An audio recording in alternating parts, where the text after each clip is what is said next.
Querido Deus, Pai Santo de bondade, nosso Senhor e Criador dos céus e da terra, Senhor, mais uma vez, segundo a Tua graça, nos ajoelhamos para agradecermos ao Senhor por Sua bondade e pelo Evangelho eterno e também, Senhor, pelo discernimento de espírito, para discernirmos a apostasia ômega que hoje tem tombado com os princípios da Tua palavra. Mas, segundo a Tua misericórdia, desperta-nos para que sejamos um Caleb e um Josué, para darmos o zunido, tocarmos a trombeta com o zunido certo. Em Teu nome, abençoe-nos nesse momento, unge os nossos lábios, acampe os Teus anjos aqui e venha batizar-nos com o Seu Santo Espírito, dando-nos a Sua direção. Em Teu nome santo, querido Jesus, oramos-te. Amém. E a paz e a graça de Deus seja com a querida Igreja do Senhor. Iremos dar continuidade à palestra que tem por título 1888 e a chuva serôdia, onde e por que falhamos em receber a chuva serôdia. Também, devido à rejeição da mensagem em 1888, veio uma série de consequências sobre a denominação, a igreja, e até hoje essas consequências é bem visível dentro do adventismo e chama-se a apostasia ômega.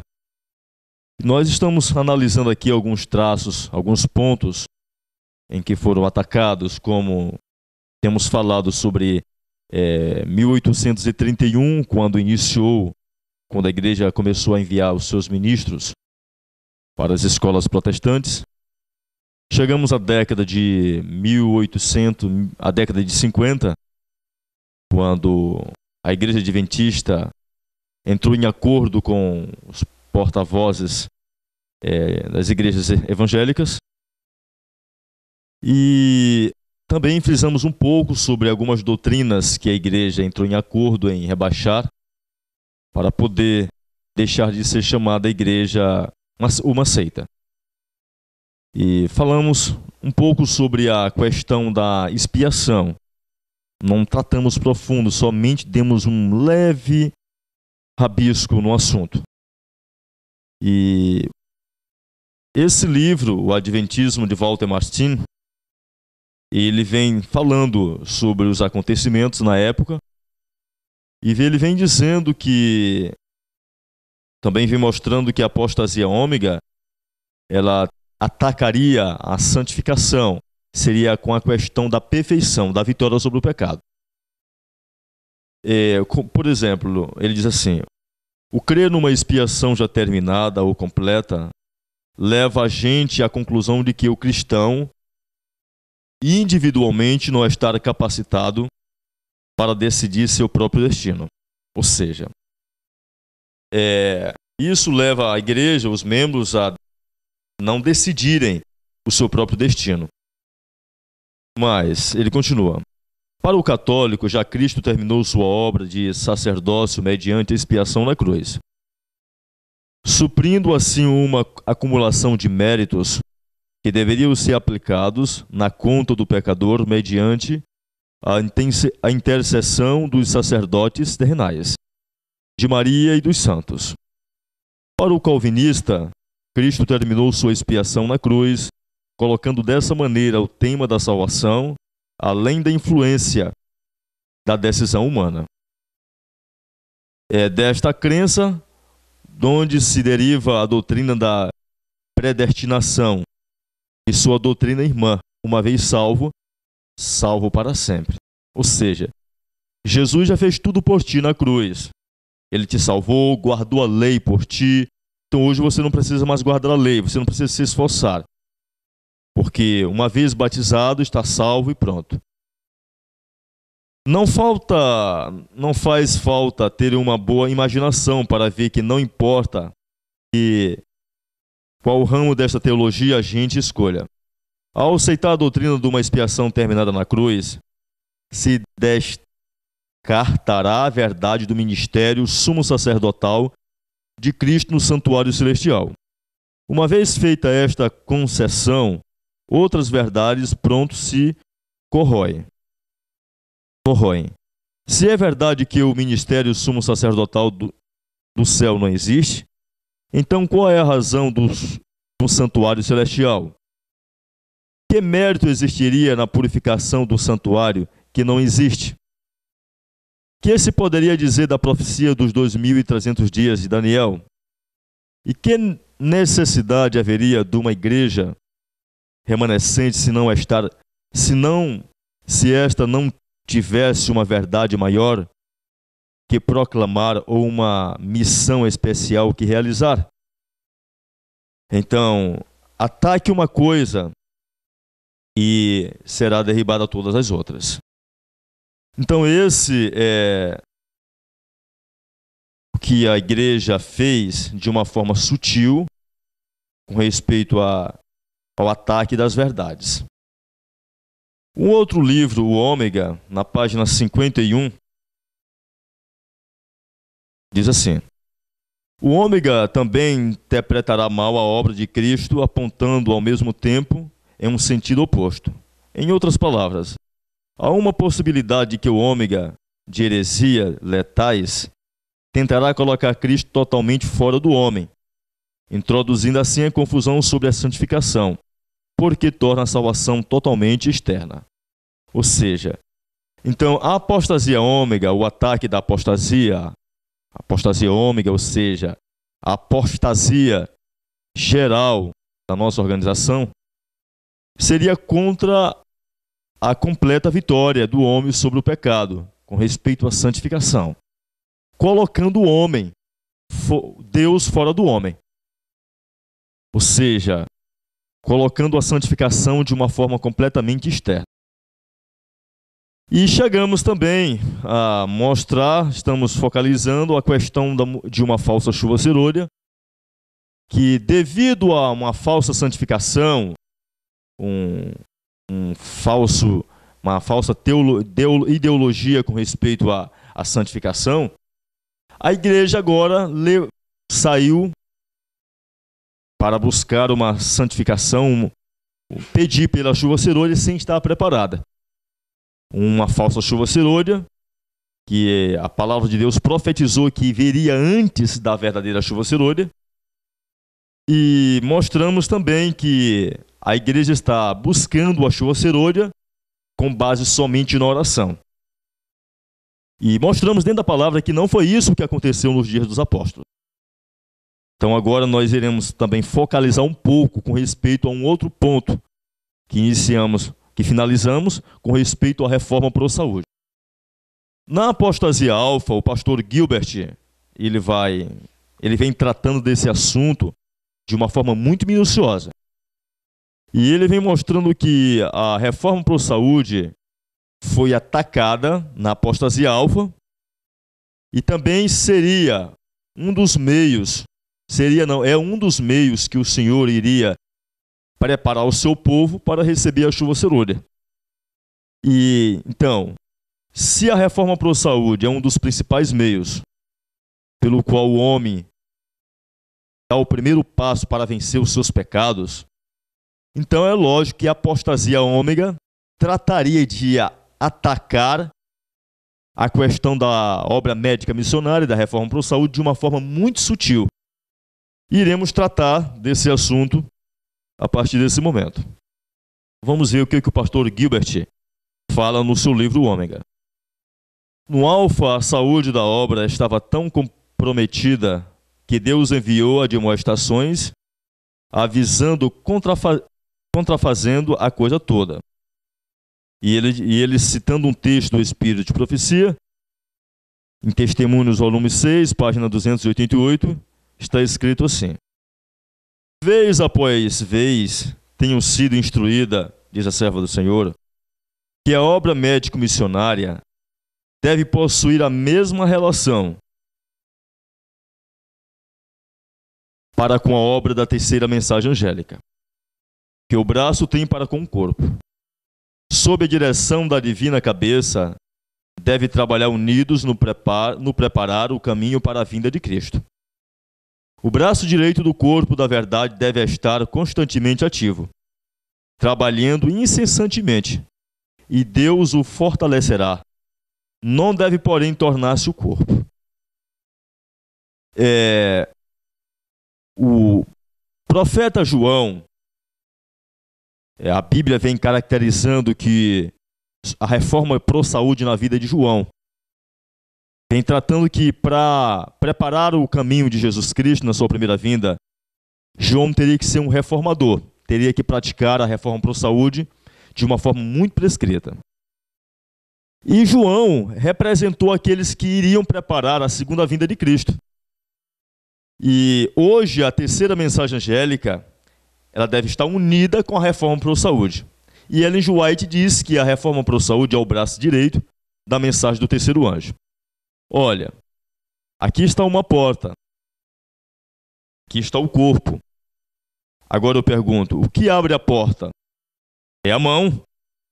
A mão abre a porta e o corpo entra.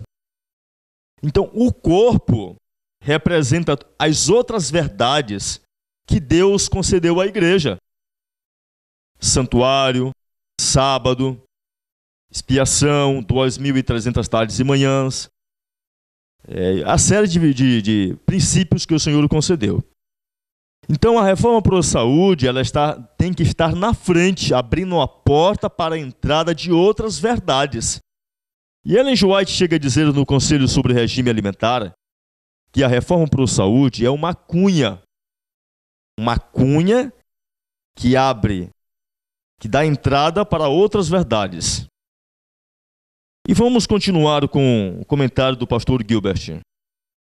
Como no Alfa, as verdades espirituais eram para ser eliminadas, assim no Ômega, a mensagem de saúde seria eliminada do domínio das coisas sagradas e tornar-se apenas uma ferramenta pela qual conduziu os homens e mulheres para o domínio das coisas sagradas.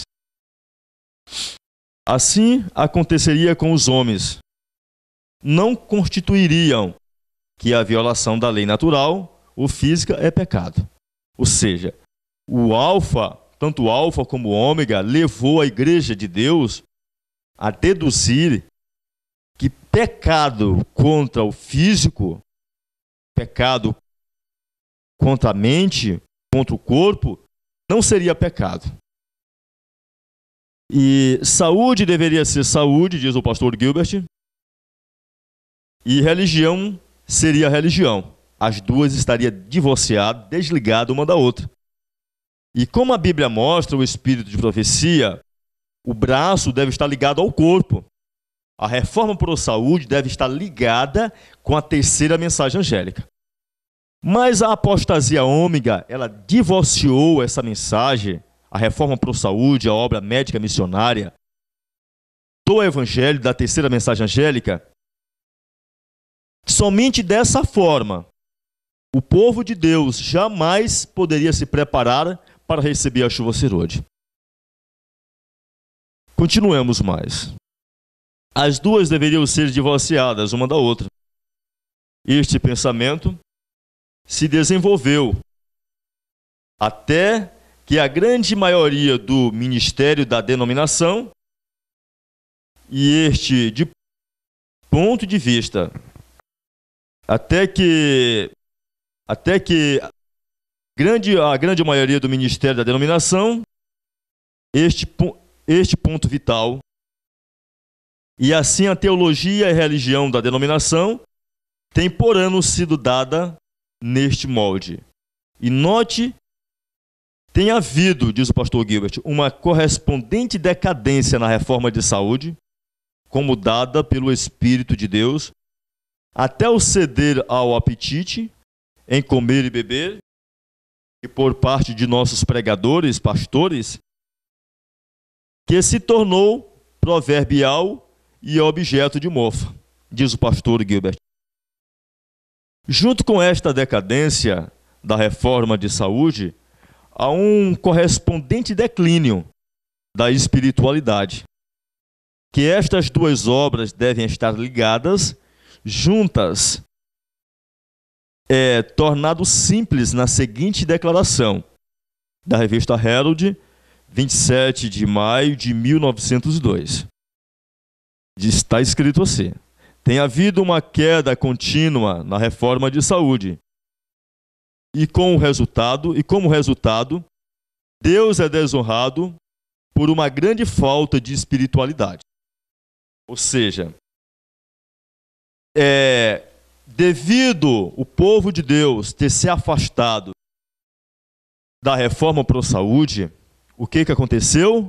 Veio a falta de quê? De espiritualidade, diz a serva do Senhor. Mas eu me lembro que em 1994, quando iniciei a reforma pro saúde, eu precisei de muita coragem e de muita força de Deus para continuar. Porque quando iniciei lendo os livros de espírito de profecia, o que eu fui taxado de fanático, que eu fui taxado de extremista, de santarrão, e isso não foi pelas pessoas de fora, foi pelos próprios membros da igreja. Pelos próprios membros da igreja. Então eu tive muita dificuldade. E hoje qualquer adventista que tenta ser um reformador, praticar a reforma para a saúde, dentro da denominação, ele tem uma grande dificuldade. Ele precisa de muita fé para ser um reformador. O espírito de profecia também declara claramente o lado construtivo desta mesma condição espiritual e mostra como esta perda de espiritualidade pode ser recuperada. Ele diz: note as citações seguintes. Para os meus irmãos, diz Ellen G. White, de ministério, eu diria, para os pastores, combine a obra médico-missionária com a proclamação da terceira mensagem angélica. Faça esforços organizados e regulares para elevar a igreja do nível morto no qual caíram e tem permanecido por anos. Enviem para as igrejas obreiros que coloquem os princípios da reforma de saúde em sua ligação com a terceira mensagem angélica, diante de cada família e indivíduo, Encorajem todos a tomar parte no trabalho por seus companheiros, e verão se o sopro de vida não retornará rapidamente para estas igrejas. Então, o conselho de Ellen G. White, a palavra de Deus, vem mostrando, se a organização enviasse obreiros que fossem reformadores, que praticassem temperança em tudo, e se esses reformadores, obreiros, entrassem nos lares, pregando a verdade, ensinando as pessoas a terem hábitos corretos, Ellen G. White mostra que as igrejas teriam de novo o batismo com o Espírito Santo. Mas não é isso que acontece. A igreja não atendeu, a organização não atendeu o pedido de Deus de enviar os obreiros reformadores. Hoje, para encontrar um obreiro que pratica a reforma para a saúde, um pastor que seja temperante, é como se procurar agulha em palheiro. É muito difícil. Eu conheço muitos pastores que deram derrames devido a comer carne feito um animal, teve trombose, outros ficaram cegos, outros estão paralíticos. E o que acontece? A igreja hoje, ela pega vários membros novos, meninos de 17, 18, 19 anos, ou até mesmo pessoas de mais idades, e pega essas pessoas, dá meio salário, dá um salário mínimo para elas e envia elas para os campos. Essas pessoas, todas elas, comem carne, tomam café, tomam refrigerante, não comem alimentos integrais, não comem saladas, não praticam nada de temperança. E essas pessoas saem pelos interiores, pelas cidades, fazendo conferências em cima de conferência, e chegam a ganhar muitas almas. Mas só que essas almas não são ganhas para a verdade. Por quê? Esses obreiros não vivem a verdade, não têm conhecimento da verdade, porque suas mentes estão entorpecidas. Suas mentes estão entorpecidas. E essas pessoas são trazidas para uma igreja e permanece pior do que quando estava no mundo. Diz mais, ela fala em Testemunhas, volume 6, página 267, está escrito assim: faço esforços organizados e regulares para levantar os membros da igreja acima do nível morto, o qual tem estado por anos. Envie para as igrejas obreiros que vivam os princípios da reforma de saúde. Deixai que aqueles enviados possam ver a necessidade de negação do eu no apetite. Ou eles serão uma armadilha para as igrejas. Vejam se o sopro de vida não virar então para estas igrejas. Um novo elemento necessita ser trazido para a obra de Deus. O que me chamou a atenção nesse texto foi: se os obreiros não fossem temperantes, não praticassem a temperança, eles seriam uma armadilha para a igreja de Deus. Eles iriam levar a igreja a uma apostasia, a uma mundanidade que jamais se pode imaginar. O segundo ponto que me chamou a atenção foi que, se eles praticassem a temperança, a igreja voltaria de novo a ter o sopro de vida do Senhor Deus. Assim está claro que a nossa posição nestes assuntos constituem em um apostatar para longe de Deus e de sua voz viva. Então, como nós falamos nas outras fitas, a igreja adventista é dividida em 4 áreas: reforma para a saúde, médico missionário, lar, ministerial e educacional. E no próximo assunto, no próximo DVD, iremos trabalhar em cima da apostasia ômega de uma forma correta e completa, como não temos trabalhado até aqui. E iremos trabalhar em cima dessas 4 áreas, focalizar essas 4 áreas. Desta maneira, o evangelho da saúde cessou de ser um evangelho, porque está dito que violar as leis do corpo não é pecado. Tendo assim eliminado a santidade do dever físico e sagrado da obediência a Deus no domínio físico, a relação de tal obediência para a experiência cristã e a construção do caráter tornou-se obscurecida. Então, hoje a igreja não fala sobre a formação de caráter, sobre pureza de vida. Tudo isso foi esquecido das palestras e das pregações dentro de nossa igreja. O pastor Gilbert, ele continua: e assim, isto aconteceu sob o ômega, que nossa religião seria mudada e livros de uma nova ordem seriam escritos. Vamos prosseguir através de conclusões, da conclusão destas coisas e ver como elas afetam certos grandes fundamentos. E vamos observar para ver quão insidiosa eles são em sua operação. Quão grande é o trabalho da iniquidade e quão pouco eles aparentemente mudaram os grandes fundamentos, enquanto na verdade os enfraqueceram. Os passos da verdade, diz Ellen G. White, em Testemunhos Seletos, volume 3, página 268.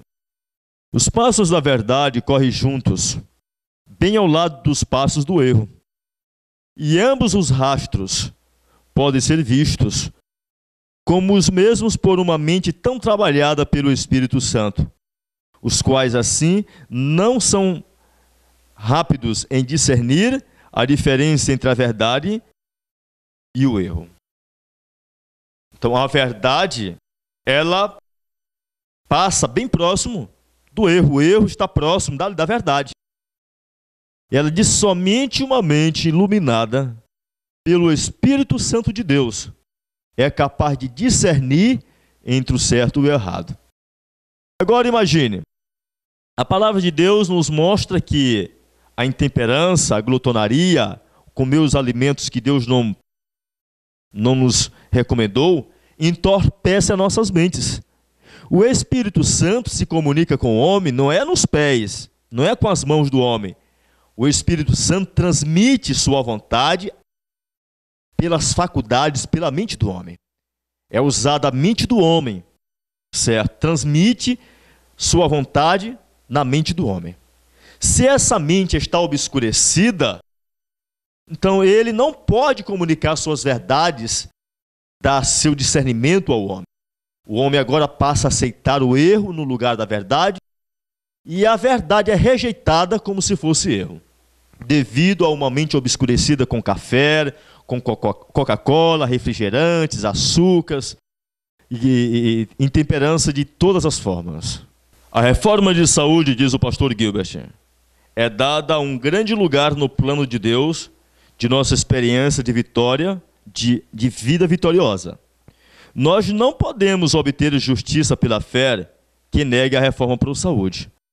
Qualquer pessoa que se diz ser justificada pela fé e nega a reforma para a saúde, que é o braço direito da justificação pela fé, ele tem uma justificação pela fé manca, aleijada, certo? Sem braços. E ele não vai a lugar nenhum somente com o corpo.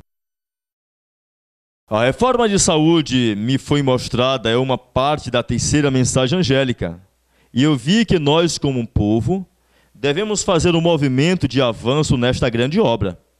O povo de Deus não está preparado para o alto clamor do terceiro anjo. Se eles não praticarem a reforma para a saúde, eles não estão preparados para o alto clamor, para receber a mensagem do terceiro anjo. Ellen G. White, nos seus manuscritos e materiais, ela vem trazendo uma sequência de avisos, vem chamando a atenção do pastor Butler, que ele era um intemperante, ele era um comelão. E devido à intemperança dele, ele foi um dos principais a rejeitar a mensagem de 1888 através dos pastores Jones e Wagner. Então, se nós não praticarmos a reforma para a saúde, nós com certeza não iremos reconhecer o alto clamor do terceiro anjo. E não estaremos assim preparados para esse grande acontecimento. Diz mais: eles têm um trabalho para fazer por si mesmos, o qual eles não deverão deixar para Deus fazer por eles.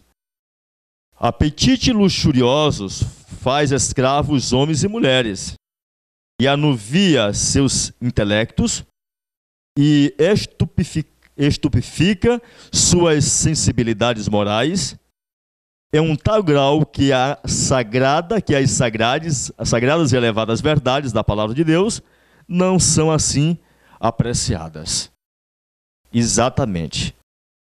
Entorpece, anuvia o cérebro, a mente, e as verdades não são o quê? Apreciadas. Se ouve sermãos, lê a Bíblia, lê o Espírito de profecia, mas a verdade não é apreciada, a verdade não é tida como verdade. É colocada de largo porque ela não foi apreciada devido à mente estar anuviada com alimentos incorretos. O poder controlador do apetite será provado se a ruína de milhares. Quando, se eles tivessem conquistado nesse ponto, eles teriam tido poder moral para ganhar a vitória sobre cada outra tentação de Satanás. Mas aqueles que são escravos do apetite falharão em aperfeiçoar um caráter cristão. Ao nos aproximarmos do término do tempo, as tentações de Satanás para ser indulgentes com apetites serão cada vez mais poderosos e mais difíceis de vencer.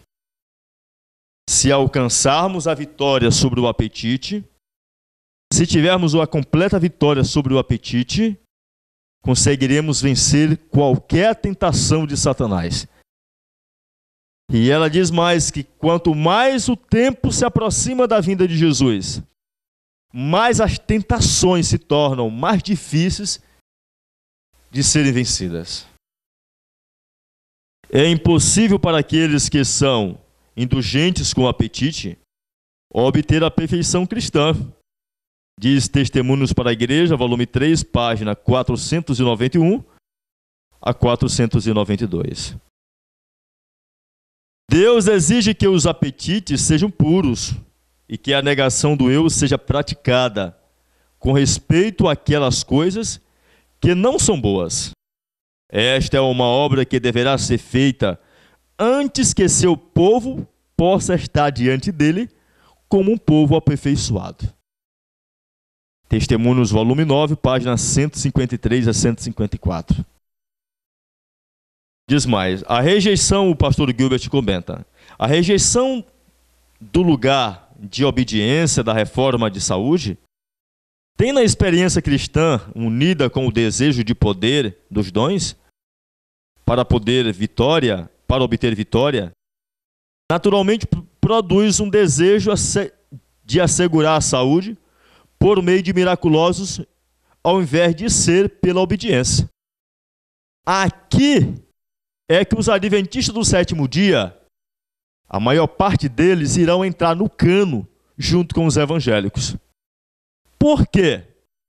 Os adventistas pegam uma diabetes, estão cheios de colesteróis, estão cheios de tromboses, cheios de cânceres.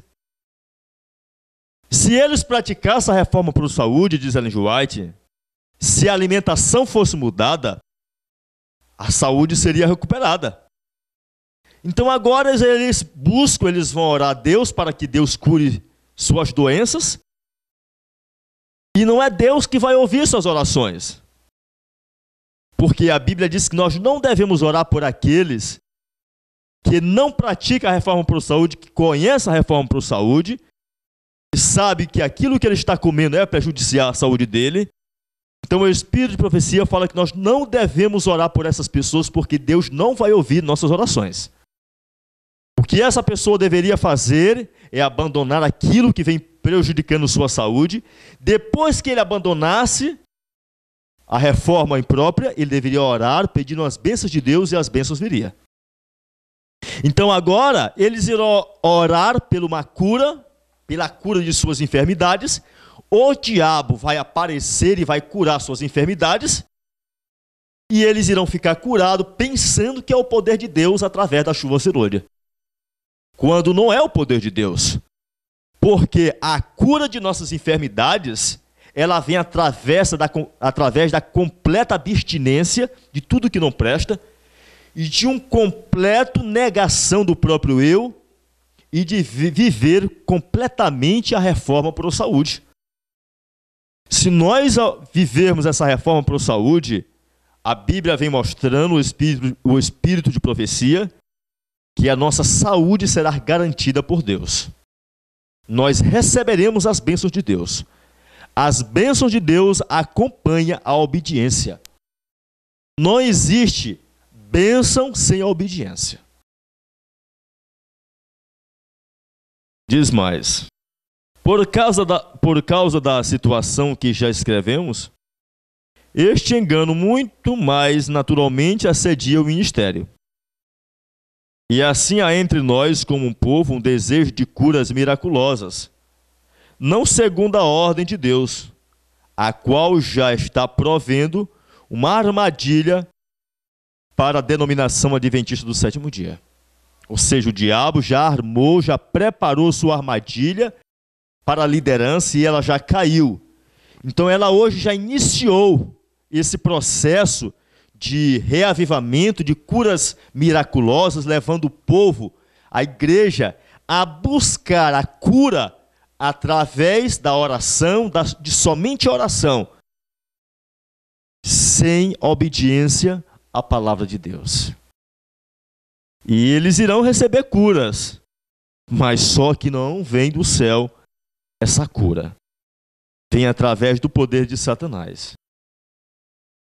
Muitos estão buscando milagres, cura, entre outras, como resultado ou evidência da chuva cerúlea. E assim como uma confirmação que nossa mensagem e movimento são inspirados por Deus. Todos estes estão em solo perigoso e já tem aberto a porta para o inimigo apresentar-lhes um dos mais insidiosos e desastrosos enganos suprido para este povo. Diz mais, nesta época, quando a obra de Deus está para ser finalizada, e as pessoas se devem preparar para encontrá-lo, Deus não ordenou que a fileira ou ala de seu povo receba curas físicas miraculosas de suas doenças. Conquanto hoje em dia ele não deseja excluir curas miraculosas, sobre este assunto ele colocou uma diferença entre aquelas dos dias apostólicos. Então existe hoje uma diferença naquilo que foi realizado nos dias dos apóstolos, quando eles receberam a chuva temporã, e aquilo que hoje deve ser realizado por nós, para curar as pessoas. Diz a palavra do Senhor, em Testemunhos, diz assim: a maneira pela qual Cristo operou foi pregar a palavra e aliviar o sofrimento por obras miraculosas de cura. Mas eu fui instruída que nós não podemos trabalhar desta maneira, porque Satanás exercerá seu poder operando milagres, porque obras espúrias de curas, reclamando serem divinas, serão enganos. Ellen G. White nos mostra no Grande Conflito, página 612, que o povo de Deus irá operar obras miraculosas de cura quando eles receberem a chuva cerúlea. E essa obra de cura não é para curar os adventistas, mas será para curar, a obra de cura será para aqueles que estão lá fora. Isso quando receberem os 9 dons espirituais que vêm através da chuva cerúlea. Os 9 dons espirituais, dom de cura, dom de profecia, dom de interpretação de língua, dom de língua e etc. Então, quando receberem a chuva cerúlea, Ellen G. White diz que o diabo irá operar. Nós também iremos manifestar o poder de Deus nas curas miraculosas. E o povo será levado a decidir de que lado ficar. Mas hoje, entre nós, deve ser através da obra médica missionária. Todo obreiro deve ser um obreiro médico missionário.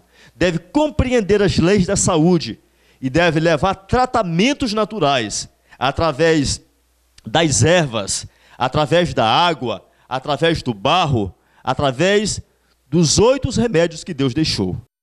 Olha o que está escrito no livro Ciência do Bom Viver, página 123.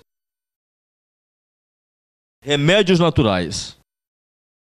Ar puro, luz solar, abstinência, repouso, exercício, regime conveniente, uso de água e confiança no poder divino. Eis os verdadeiros remédios de Deus. Aqui está os verdadeiros remédios que Deus colocou na mão de seus obreiros para curar a humanidade. São esses os remédios. Então, se nós praticarmos esses remédios, conhecermos e soubermos aplicá-lo de uma forma correta, nós iremos ter sucesso e estaremos fazendo a vontade de Deus em pregar o Evangelho. Por esta razão, o Senhor destacou uma maneira na qual o seu povo deverá levar avante a obra de cura física, combinada com o ensino da palavra. Deve ser estabelecidos sanatórios e com estas instituições devem ser entregues a obreiros que levem avante um genuíno trabalho médico missionário. Então essas clínicas, deveria ter restaurantes vegetarianos. Por exemplo, os nossos restaurantes vegetarianos hoje Não tem nada de vegetariano. Hoje, as clínicas não vêm ensinando a verdade através dos 8 remédios naturais. É dado drogas para as pessoas. Hoje existe os adventistas estão trabalhando através do espiritismo, da consulta pela íris, a iridologia, um espiritismo que veio lá do Oriente Médio. E então a igreja afundou-se completamente numa apostasia crônica. Que diz mais a palavra do Senhor? Instituições para o cuidado dos doentes devem ser estabelecidas, onde homens e mulheres sofrendo de doenças possam ser colocados sob o cuidado de médicos e enfermeiras tementes a Deus e serem tratados sem drogas. Todas as enfermeiras e todos os médicos dos nossos hospitais não deveriam ser pessoas de outra denominação, não deveriam ser pessoas do mundo. Deveriam ser pessoas que conhecessem a verdade, que fossem temente a Deus, que fossem temperante. Então, essas pessoas deveriam agora ensinar a verdade a esses doentes. Uma razão pela qual Deus agora não faz curas miraculosas, a razão principal é que isso não dá a ajuda necessária para aperfeiçoar o caráter. E caráter é a única coisa que nos prepara para a chuva serôdia, ou a trasladação. Se nós chegássemos para uma pessoa que estivesse doente com câncer, colocássemos a mão hoje sobre a cabeça dela, ela iria embora. Olha, que quando Jesus Cristo curava uma pessoa, Jesus Cristo dizia o seguinte: agora vai e não peques mais. Isso significa que Jesus Cristo agora pregava a palavra para aquela pessoa. Então, a cura miraculosa, ela tem que estar ligada com a formação do caráter. Nós temos que ver que as nossas doenças são resultados da transgressão aos mandamentos de Deus. Que quando nós levamos as pessoas a verem que elas estão doentes porque transgrediram a palavra de Deus, pecaram contra Deus, então essas pessoas agora serão levadas a uma conversão genuína, e ali junto com a cura física vem a cura espiritual, que é o novo nascimento e a formação do caráter. A obediência é a coisa que desenvolve o caráter. E para tornar perfeito o caráter, a obediência deve incluir os hábitos espirituais e físicos na vida. E se Deus deveria curar-nos miraculosamente de doenças causadas por nossas próprias transgressões, e em meio de nossas transgressões, desta maneira ele colocaria o seu selo sobre os nossos pecados. E como resultado nós seríamos confirmados em nossos pecados antes que conduzidos para longe deles. E a preparação para a chuva serôdia e para a trasladação retarda antes que favorecida. Então, Deus colocaria sua justiça sobre o pecado.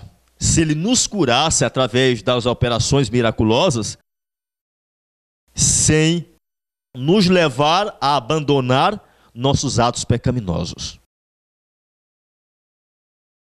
Diz mais o pastor Gilbert: se nós pudéssemos curar através de dons de cura cada pessoa doente que viesse a nós e que está em nosso meio, que não ajudaria Deus em sua grande tarefa de ter os caracteres prontos para a trasladação. Antes isso, o atrasaria em fazê-lo. Isso levaria o povo a olhar levianamente para a obediência a leis físicas e sobre os seus pecados físicos, e o impediria de lançá-los fora, e assim impediria o desenvolvimento do caráter. Se nós somente estivéssemos vivendo em obediência como pessoas e obreiros evangélicos, e como obreiros médicos, então Deus poderia adicionar curas miraculosas, sem se comprometer, mas por causa de nossas contínuas transgressões, vivendo em pecado, ele não pode conceder os milagres sem assim aprovar nossos pecados. Nossa obediência deve vir primeiro. Deve vir primeiro a nossa obediência. Depois Deus dar o dom do Espírito Santo para a manifestação dos dons espirituais. Primeiro devemos receber os frutos e depois devemos manifestar os dons do Espírito Santo. Vamos mais na frente. Após o batismo de Cristo, ele pregou o Evangelho. Está em Boletim da Conferência Geral de 1901, página 25, esse texto que estou lendo neste momento. Após o batismo de Cristo, ele pregou o Evangelho que estava nas redondezas. Ele estava operando e curando. A obra médico-missionária estava ligada à pregação do Evangelho. Vocês poderão dizer, por que então não assumiu o trabalho e sarar os doentes como Cristo fazia? Eu respondo, diz Ellen White, vocês não estão prontos. Alguns têm crido, alguns têm sido curados, mas há muitos mais que tornar a si mesmos doentes por intemperança no comer ou sendo indulgentes para com outros hábitos errados. Quando eles ficam doentes, deveremos orar por eles para que sejam levantados, para que eles possam voltar às mesmas obras novamente? Deve haver uma reforma em nossas fileiras. As pessoas devem alcançar um padrão mais alto antes que esperarmos o poder de Deus ser manifestado de uma maneira marcante para a cura dos doentes. Deixe-me dizer-vos que o doente será curado quando você tiver fé para vir a Deus na maneira correta. Não devemos orar para uma pessoa ficar curada de sua doença para ela voltar a transgredir. Devemos orar para que ela seja obediente. E se nós praticarmos a maneira correta de comer, beber e viver, Deus nos dará as bênçãos prometidas aos fiéis. Comenta o pastor Gilbert. Consequentemente, a base da verdadeira cura de Deus neste movimento, se por milagres ou outra maneira, deve ser primeiro de tudo pela obediência às leis espirituais e físicas. Então, os milagres que virão, eles terão por base obediência às leis físicas e obediência às leis espirituais. A igreja não está enfrentando o assunto de preparação para a transladação. Ela não está levando seriamente essa questão. Porque a igreja agora deve preparar caracteres para a transladação. Um processo diferente é empregado das maiorias das obras de curas. Pelo espírito de profecia, a obra de cura, por ensinar o tratamento, é classificado como a mesma obra que Cristo fez miraculosamente. Então, é o mesmo trabalho que hoje os obreiros devem fazer através dos tratamentos naturais, representa a obra que Jesus fez quando esteve na terra. Tem o mesmo selo, o mesmo sinete de Deus. Assim, os médicos e enfermeiras neste movimento são, pelo plano de Deus, educadores, ensinando a obediência, não meramente por amor à saúde nesta vida, mas por amor do caráter e saúde eternas. E isto é o seu mais alto chamado. Então, os obreiros de Deus, os verdadeiros educadores, eles devem ensinar a obediência, não meramente pelo amor à saúde física, mas o propósito de todo obreiro que prega a obra médica missionária, o propósito único é o quê? Vida eterna. Certo? A base da obra médica missionária é a formação do caráter de uma perfeição cristã. Não é simplesmente curar a parte física, não, mas levar as pessoas agora a ter necessidade de uma cura espiritual de sua vida pecaminosa. Esta obra de ensinar é tão sagrada como eram as miraculosas curas que Cristo fez há 1900 anos atrás. E é mesmo para alcançar mais exaltados fins. Este pensamento, quando recebido, fechará para o nosso trabalho de cura o emprego de qualquer método que não esteja em harmonia a este sagrado propósito. Esta espécie de cura pode ser feita somente por obreiros tão santificados como aqueles que fizeram curas miraculosas há 1900 anos atrás. Se os obreiros médicos não são homens santificados, não vivem a verdade, não praticam a verdade, não são reformadores, seu trabalho não tem um sinete de Deus, não terá o selo de Deus.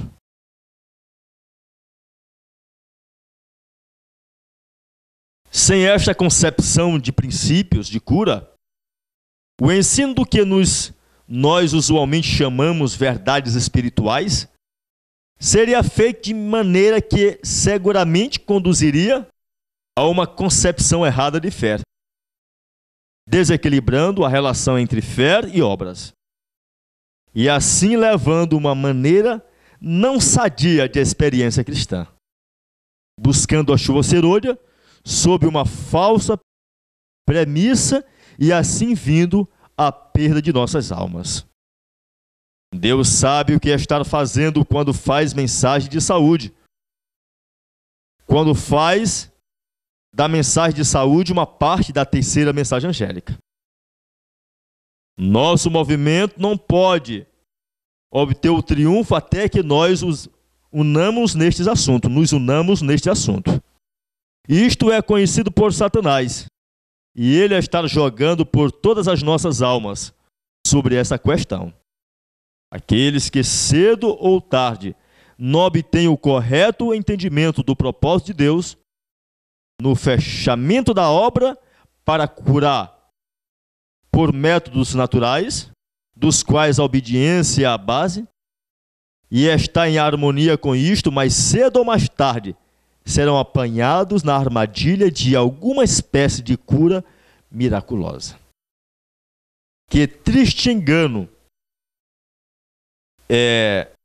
terá o povo de Deus, está percorrendo o povo de Deus, os obreiros médicos, nesses últimos dias. Aqui nós estamos vendo como a apostasia ômega, ela atacou de uma forma tão séria a parte da igreja, a obra médica missionária. Então nós olhamos que essa área está em apostasia, como todas as outras áreas. Houve um desligamento entre a obra médica missionária e a terceira mensagem angélica. Hoje os obreiros estão pregando uma meia-verdade de obra médica missionária, desligado da terceira mensagem angélica. Não é nem a verdade completa da reforma para a saúde. É ensinado de uma forma errada. Oração. Falaremos um pouco agora sobre a oração e a vida vitoriosa. Senhor Deus, obrigado por ter nos mostrado como o ômega da apostasia atacou a reforma pro saúde, a obra médica missionária, que é um dos meios para preparar o teu povo para receber a chuva serôdia. Ajude-nos a despertarmos, a entrarmos nesta obra e compreendermos e aceitarmos os remédios que o Senhor nos ofereceu para curar nossos enfermos. Em Jesus oramos. Amém.